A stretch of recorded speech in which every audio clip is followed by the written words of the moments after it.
Peter Miller, Peter N. Miller. I grew up in Lake Gunning, Michigan. 89, age 89.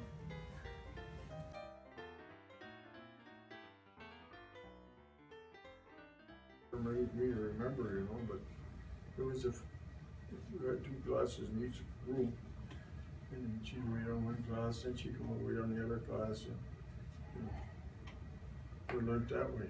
Yeah. Well, then when school was over, that was the end of school. That was the end of your shoes and out the door. So he went home and no more shoes, no more nothing. I had no more shoes. That was the end of my shoes. Well, we lived up close to the railroad track, the old not the old blue railroad track, C&H. And of course there was a big bush up there, just 100 feet from the house. The bush started and it went way up in the bush. Well, that was our home for summer. You know, when you first get out of school, you'd get, oh Christ, every time you made a little step, it would hurt your feet. I was never in C&H pine. You might find that's altogether different, you know. Yeah. C&H copper and white pine copper is altogether different mine. You never see any copper in white pine mine. It's like salt in the sand. They just melt the sand down and get the rock off, and that's where they get their copper. C&H, you could see it. Used to get them nice bowls.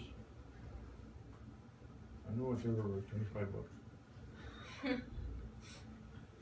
And then I worked in a smelter where they refined it for many years.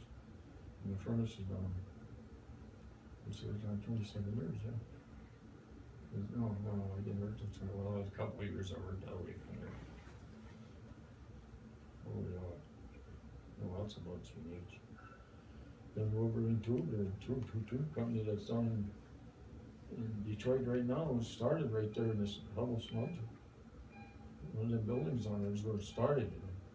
Once they got it perfected, then they moved it down over into. So I don't know too much about that because it was kind of private. We weren't allowed in there too much, but there was a washroom, and then behind that, but we had to go back there and get up work on that pipe sometime. Well, it didn't take much for me to. That's true. See how everything was made, you know. You couldn't take that there, right? I could see it from here, you know.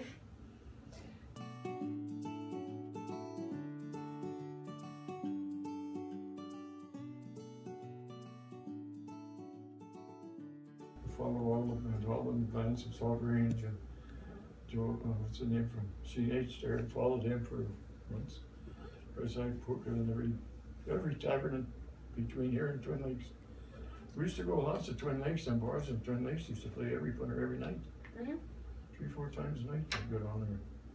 That's when we were going together, and then after we got married, we go down to Polka. We Polka right up to the time that Pearl Lakes went. For a fact, I would say about a year ago that we had to quit. We couldn't take it anymore. Well, then mine was starting to get wobbled, and I couldn't get the old dance. When they get him here like that, you'd like to get up and dance. It feels like you can dance, try and do it. Them days are gone. As far as music, that's we follow all polkas every all of them. But that's the only music we ever followed. We never went any places and say hell like polka or you know. That polka music.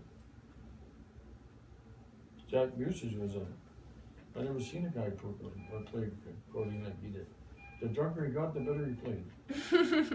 He'd be sitting there like this.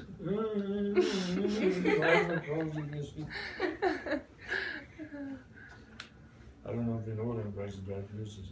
He used to work for C&H.